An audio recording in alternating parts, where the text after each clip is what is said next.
No, I'm very sarcastic.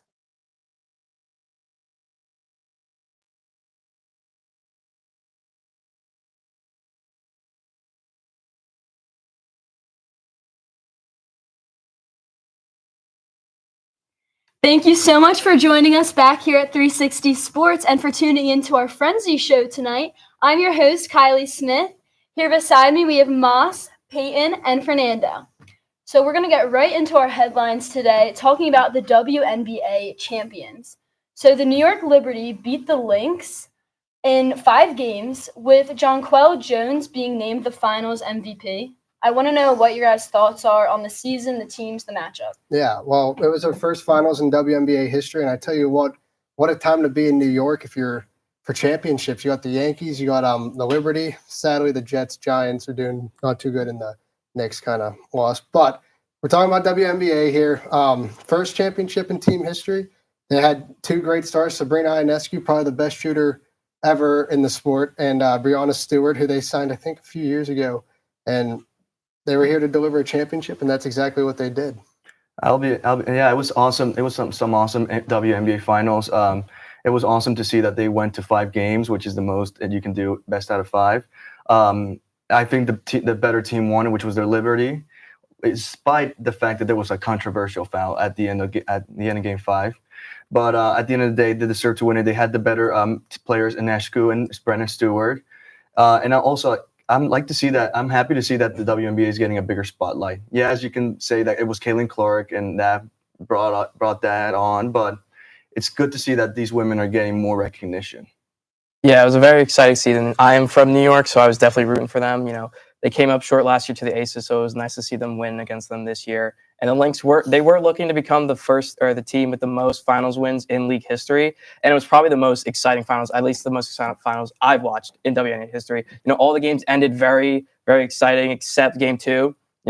Game 1, the Lynx won in overtime. Game 3, Sabrina had their game-winning 3. Game 4, Carlton had the game-winning free throws. And then Game 5, first ever overtime winner-take-all in finals history. And there was that controversial call, but that led to the overtime. But I think the X factor was Jones, that she won Finals MVP, 17 points, and the rest of the team, 49 points. Very good performance. Breanna and Sabrina combined for only 18 points. Sabrina only had 1 3 out of the 10 attempts that she had. Breanna did have 15 rebounds and 13 points, but it was very exciting to see them win. First in franchise history. So I think it was very cool to watch. I agree. I think honestly, there was a new person kind of starring in each one of the games. But I think what really gave the Liberty the edge was their height on defense. They had someone at 6'1", 6'4", 6'5", 6'6", and the shortest at 5'11". It helps them with their rebound game massively. And on the Lynx, I believe their tallest player is 5'5". She didn't even start. So I think that was a major factor in that championship. Yeah, I'm excited to watch next season when Caitlin Clark comes back. So we'll see how it goes next season. Definitely. I feel like they're adding a lot of people with Paige Beckers, too, coming back out of college. All right, we're going to stick with basketball here, but move on to the NBA. It officially kicked off last night with 2 marquee matchups with playoff teams from last year. The Celtics and Knicks squared off to begin the doubleheader, with the Celtics appearing to not miss a beat off of last year's championship run. While the Lakers and Timberwolves followed, the Lakers held the T-Wolves thanks to a huge second quarter. Between the 2 most historically relevant and successful franchises in the sport, what are your guys' takeaways from their opening night wins? I know it's opening day, but I think the Celtics are going to go back-to-back. I mean, this team, what they were able to do last season, I feel like it's kind of cheating. I mean, they signed Drew Holiday, one of the best defenders in the league. They signed White, one of their better players, and they still have Tatum and Jaylen Brown locked up. Tatum had 37 points last game.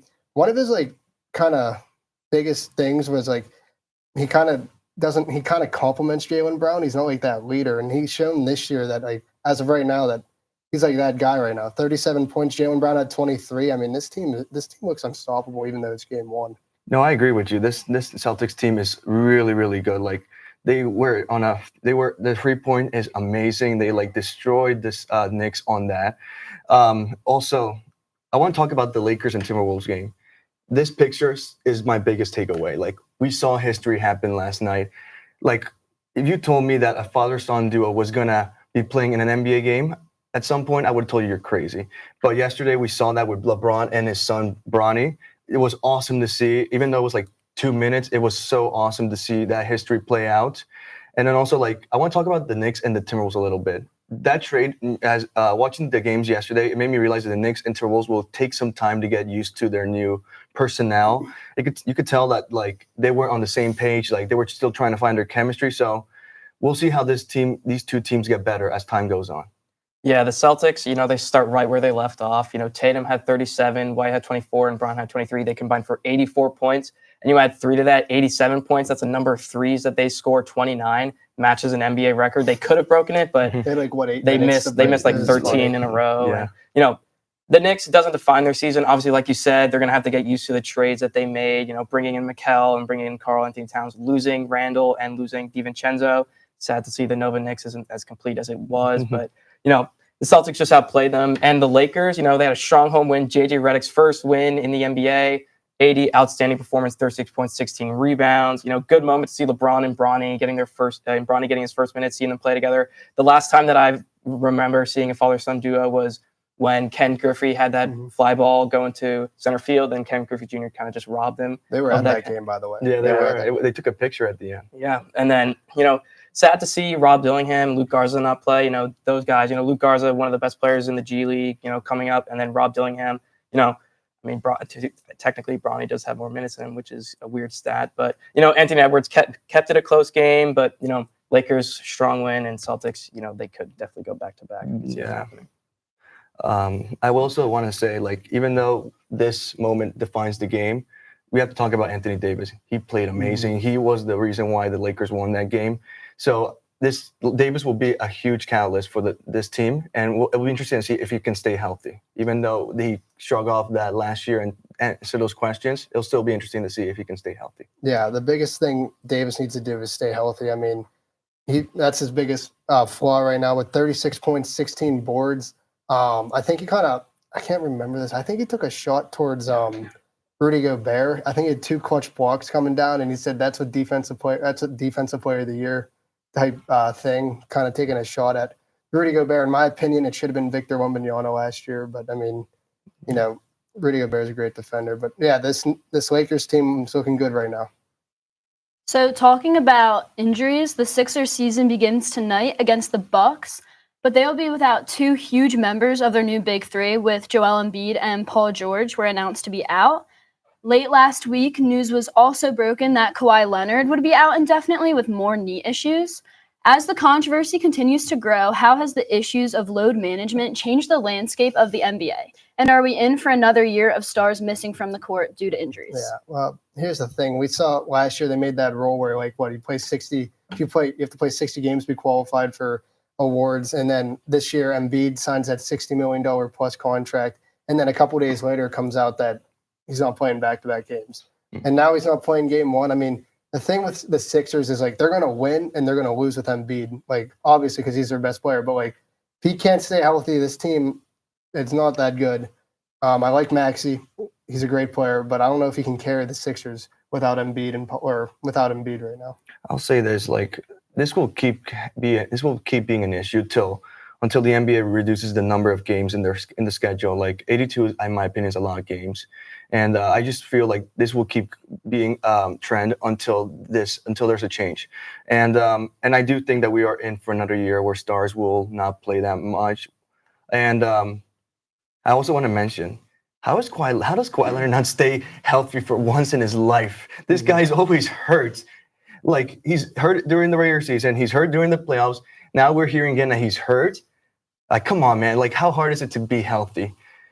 I can't believe I'm saying this. He should retire.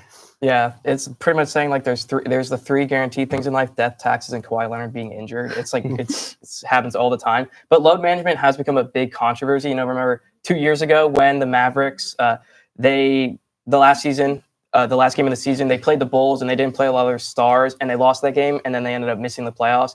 And I think the NBA are considering investigating, the Sixers and how Embiid didn't play any games in the preseason, and now he's not even playing in game 1. So it has, a lot of stars, a lot of these games, and we're seeing it in a lot of sports too, just players, due to the number of games that they're playing, them becoming injured, MLB, Acuna got towards ACL, just now in the NFL, Brandon Ayuk. I mean, it's not as many games, but, he just tore his ACL. Load management is becoming, a big issue. And a lot of the stars in these big leagues are, becoming injured. And it's definitely. Yeah. And you mentioned MLB. I mean, this is a problem with all of sports. You got the NFL even saying we want player safety. You want the best players on the field at all times. That's an obvious. But then in a combat to that, Roger Goodell goes, yeah, I think let's have 18 games, but let's not have 2 bye weeks. In the NBA, you have that 60-game minimum. You should probably shorten the season, get these players going. The MLB, you should think about shortening the season. Now, Acuna's accident or injury in MLB is less likely than like an ACL tear in baseball is not as likely. But for pitchers, even like the UCL injuries, they like these sports need to figure out. They need to like lower these seasons because we want to see the best players available. But when they're hurt every year, you can't do that, and maybe they're just playing too many games. Can we also talk about in this subject in soccer? Like we're seeing in soccer too that like the players are playing so many games and it's causing so many injuries, like ACLs, like fatigue. Like these players are playing so much, and now like they're playing a cup. Now they can't even get a break during the summer, and they have to keep playing. Like these players need a break. Like it's too much for them. It's too much work. Like I understand as a fan you want to keep watching them play, but it's not fair to the players for that, and they deserve breaks because they're bringing entertainment to us. Like we're not the ones who deserve to tell them what they should do. I agree. Also, I feel like at least in soccer and some of these other sports, the athletes are getting younger and younger. Like these people are coming in at 15, 16 years old. We need to protect like the young athletes. And if that means shortening seasons, I feel like it's all for the best. I agree. All right, we're going to move on to a subject we've all been waiting to talk about, the World Series. So the Fall Classic is back this Friday night. The Dodgers will host the Yankees in a World Series building up to be one of the best of all time, potentially, with 34 World Series titles between both of them combined. One will be adding another trophy to the cabinet. So what we're going to do, we're going to pick our winner and tell us who we think their X factor is for the winning team and why. All right, I think I'm first. I honestly can't believe I'm saying this, but the Yankees are in the World Series. I'm probably the happiest person in the world about this because I've been watching the Yankees since my whole life, ever since Jeter. My X factor going into this is Gleyber Torres. This guy has been phenomenal in the leadoff spot. Most Yankees fans I see on Twitter are like, we should like get him out of here. Like, what is he doing? He's batting 297 average, 400 on base. I think 832 OPS. And when you are batting in front of Juan Soto, Aaron Judge, and playoff Stanton, the pressure is up here right now, and he is performing at a huge level. He is the reason why the Yankees are dominating these series right now. So my X factor is Gleyber Torres. I like that pick, to be honest with you. Like, you can't just focus on the stars, which is Aaron Judge, Juan Soto, and like the threesome of Ohtani, Freddie Freeman, and also Mookie Betts. So I like that you're talking about a guy who like we don't talk about that much. All right, so it's my turn. This World Series kills me. I don't like both teams, to be honest with you. And I said the Dodgers will win this series, and my X factor is Tommy Edman. This guy, he won the NLCS MVP for the team. He was the X factor in that Mets series. He drove in 12 RBIs in that game. And then also, like I said, you can't focus on the stars. You got to focus on the guy who can make the impact on the team. And that was Tommy Edman on the Dodgers in that series. He also hit 1 home run. He's very great he's a great defender as a shortstop, and he brings versatility to the team. So if the Dodgers are going to pull off this win, they need Tommy Edman to be as good as he was in that NLCS. I mean, yeah, this guy. I mean, what a year he's having. He was picked up by the Dodgers right before like this postseason push, and didn't expect him to do much. And now that the Dodgers have an NLCS MVP in Tommy Edman with Freeman, Betts, and Ohtani, I mean, that lineup is deep.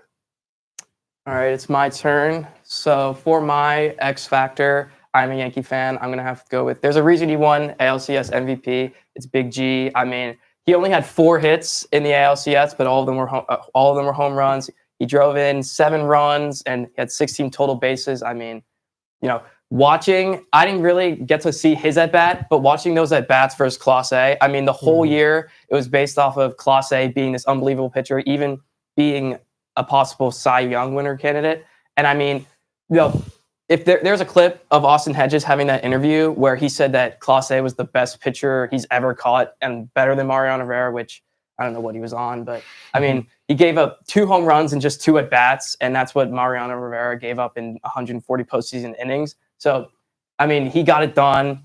Even though his average was only 222, I mean, he's still the main man. Got the main runs, and the only game he didn't homer in was Game 2, but that's when Judge hit that 2 home run, and that's why Judge, that's what sparked Judge, and that's why I think Big G, he's my big X factor. That's a good choice. I mean, when I was watching the games, he was the one who stepped up, who gave that driven force and started that comeback for the Yankees every time they were down against the Guardians. So I really do think that if the Yankees are going to win, he's going to have to be that guy. And also, like, he's proven that he shows up in October. So. Yeah, I'm sure. I don't have to tell you this because you probably watch most of these games. His at bats are so much better. He's seeing every pitch. He's not swinging at the low and outside curveball, sliders. The pitch at 45 feet off the plate, he is locking in, and everything he hits, he just crushes. So that's a great pick. All right, I like the take. I'm going to disagree. I'm going with the Yankees for the World Series win, and my X factor is Max Muncy. Now, he's the third baseman for the Dodgers, but in the last series against the Mets, he actually had to fill in at first base for Friedman because he was out on injury, and he did an exceptional job there. He's been hitting, honestly, similar numbers to Ohtani. He doesn't have that big contract. He doesn't have all the spotlight on him, but he's doing a great job, and I think just in the postseason series against the Mets, he got to base 17 times, which is a record, I think. He might share it with Ohtani, but he's definitely doing a great job. He's got the experience, and I think behind Ohtani and Betts, they're going to need someone else to push them forward past the Yankees, and I think Max Muncy can be the guy. I like the pick. You mentioned Freeman. He's been battling an ankle injury now, and if he can't get going, that's going to be a huge loss for the Dodgers because we all know Freeman has that experience. He's an MVP winner. He won a World Series with the Braves, and Max Muncy, he's a stud. Yeah. I think it's crazy. We have 5 former MVPs playing in this series. Oh yeah, and then Soto looks like he's going to be a future MVP at some point. Yeah. So possibly 6, and this is going to be a great World Series. This is going to be great. I agree. Okay. We can't stay away from football for too long. So let's talk about the Chiefs. Early this morning, Adam Schefter broke the news that the Chiefs and Titans were finalizing a trade for DeAndre Hopkins, in which the 5-time Pro Bowl wide receiver would land on the back-to-back Super Bowl champions. And although Patrick Mahomes hasn't been playing his best football, he's off to his best start record-wise of his career. Now, the Chiefs are just adding a new shiny weapon. How do you guys think this addition will change the Chiefs' offense? And how does it virtually cement the Chiefs as the first three-peat in the Super Bowl era? Yeah, I swear the Chiefs are playing Madden franchise, but reverse way. So last year they had that Chris Jones debacle where he sat out 3 games, and then who's going to pay him? And then they pay him, win the Super Bowl, and now this year they seem like they're playing defense and then simming through the offense. And now they finally made a Madden franchise trade where they get DeAndre Hopkins. People forget he still has it. This guy had 1,000 yards last year and 1,400 yards in 2020. DeAndre Hopkins still has it. It's going to be a great addition for the Chiefs, and just sucks how they keep on getting good and how they are 6-0 when Patrick Mahomes has 6 touchdown passes and 8 interceptions done this year. I mean, I don't know how that's possible, but to go off on that, I agree with you. This addition just makes the team much more dangerous than they already are. It's a great replacement to the injury of Rashee Rice, and you said it. You said it yourself. DeAndre Hopkins is still a great receiver. I know he didn't play well with the Titans, but let's look at the quarterbacks he played with. He played with Ryan Tannehill. He was playing with one of the most funny quarterbacks I've ever seen in my life, in Will Levis. Have you seen the throws he's made? That guy's a goofball. Exactly. He's a goofball. So, you can't just judge him off the struggles at Tennessee. You still got to look at what he did on the Texans, the Cardinals. So he's still that great. But I'll say this. I still don't think this cements them as the first three-peat. We've seen this. They're still not three-peat. There's a reason why. It's really, really hard. I understand they got better. They're unbeaten. but they still haven't been playing well. Let's be honest. And it's important that they clean up their play before the playoffs because I think it will cost them at some point in the playoffs against teams like the Ravens. The Ravens are playing much more better since the first 2 losses. And if they go with their game plan, which is run the ball, I really do think they'll beat the Chiefs this time. Yeah, obviously they lost Rasheed Rice, they lost Marquise Brown, and then once they lost Juju, Andy Reid kind of teased a big move after his injury, and they got Hopkins. I woke up a little bit late today, so I actually had no idea that he went to the Chiefs until I woke up. But it definitely helps them getting them. Mahomes and Kelsey haven't had their best season, so it's definitely good for them. Being paired with Worthy, fastest man in combine history, and McCole Hardman, who had that game-winning touchdown in the Super Bowl. And is definitely probably most likely their best receiver since Tyreek Hill. And it definitely increases their chances. I don't know. I can't guarantee them three-peat. Remember last year where the Eagles, had this unbelievable start and then they just lost exactly pretty much the rest of their games at the end of the season. That could definitely happen with the Chiefs, especially with the struggles that they've had. But I mean, it's definitely a big move for them. Definitely, I would say it definitely increases their chances. But I mean, yeah. And I just want to say I'm happy he got out of Tennessee. Let's just name some receivers real quick. Andre Johnson, Julio Jones, A.J. Brown to an extent. He was young, whatever. And now it's looking like Calvin Ridley. Oh, and I forgot Randy Moss. All these receivers, when they went to Tennessee, I mean, their career kind of just – everybody forgot about them. And now DeAndre Hopkins is almost the next victim. So I'm happy he got out of there. And maybe he finally gets the ring that he deserves. This is the best opportunity to rejuvenate his career.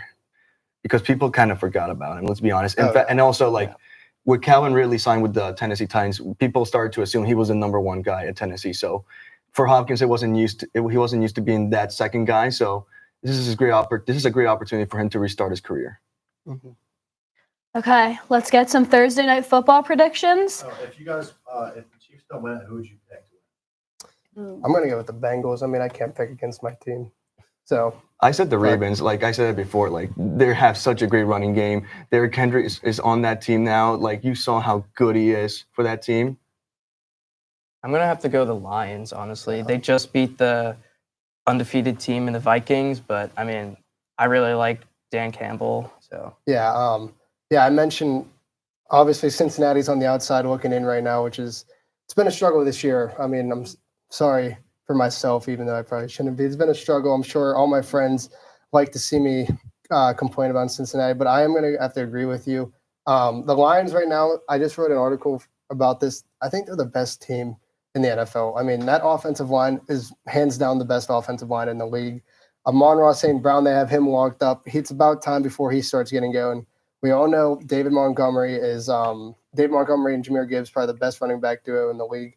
And here's another thing. Jared Goff has an 88% completion percentage this year. That's insane. And the defense is looking great. They traded for Davis, second-round pick, Taron Arnold, their first-round pick. That defense is looking phenomenal. And I think they're the best team in the league, roster-wise and pretty much any way you look at it. I was thinking the Lions too, but I just thought about the fact that they lost Aiden Hutchinson. I feel that was their star defender on their defense, and I feel like it's going to come to impact them in the playoffs. Well, there are some big name edge rushers at trade. You got Myles Garrett, which I hope he gets out of Cleveland. Please get out of Cleveland. Max Crosby, he's on the one, but Max Crosby, we all know you want to go to Cincinnati because why wouldn't you? So yeah, another team. I can't pick the Ravens. I just can't do it. I like that pick, but I just can't pick the Ravens just because. Also, let's not forget, if he gets out of the AFC, he owns the NFC. He's only lost one time against the NFC. That is true. And funny thing, it was against Daniel Jones. Did you see the stat about how more hockey players have more points at MetLife than Daniel Jones has since last year? Saquon Barkley has the same amount of touchdowns than Daniel Jones this year at MetLife, and he only played one game at MetLife this year. I mean, the Giants. I need someone to figure out how Daniel Jones got paid. I just need to know. He won a playoff game. If you win a playoff game in your rookie contract, $40 million straight to the bank. Yeah. Yeah, it'd be fun to see. All right, Thursday night football. The Vikings are traveling out west to take on the Rams at SoFi Stadium. And the Rams are finally getting their star receiver back, Puka Nacua, back. And the Vikings are coming off their first loss of the year. Who do you have taking the win, and what do you think the final score will be? I have the Vikings winning this game. They had the Lions last week where they wanted to. I mean, they had their defense on the field to go make a play when they had to, but they just simply didn't. Lions, I think they kicked, a 58-yarder? 57? I think Yeah. it was shorter, to be honest. Whatever it was a game-winning field goal attempt. This team is looking good. I'm going to go with the Vikings. Jefferson's still the best receiver in the league. And Rams, they haven't found their identity just yet. I'm actually going to disagree with you. I'm going with the upset, and I think the Rams win this game. The Vikings are coming off a heartbreaking loss over the Detroit Lions. They are on a short rest, and I think like the travel from Minnesota to LA in such a short amount of time, it will come back to bite them. So, and also the Rams are coming off a home win against the Raiders. So they get the benefit of staying home. They will get Cooper Kupp back, and even though they're like 2-5 or the Rams, I still think this team is really good. They have the better quarterback in Matthew Stafford. Like I said, Cooper Kupp's coming back. And they made the playoffs last year. They have a great coach in Sean McVay. So for that reason, I do think the Rams will pull off the upset. I have the Vikings winning 36-19. I just love how Sam Darnold, he got out of San Francisco and now he's one of the best quarterbacks in the league. The duo with him and Jetta, it's unbelievable. The Rams have struggled this year. So even though they do get Puka Nacua, I think he will get maybe a touchdown in his first game back this season, but I think the Vikings are too strong and they've scored more than 20 points in all of their games. So I have the Vikings winning that.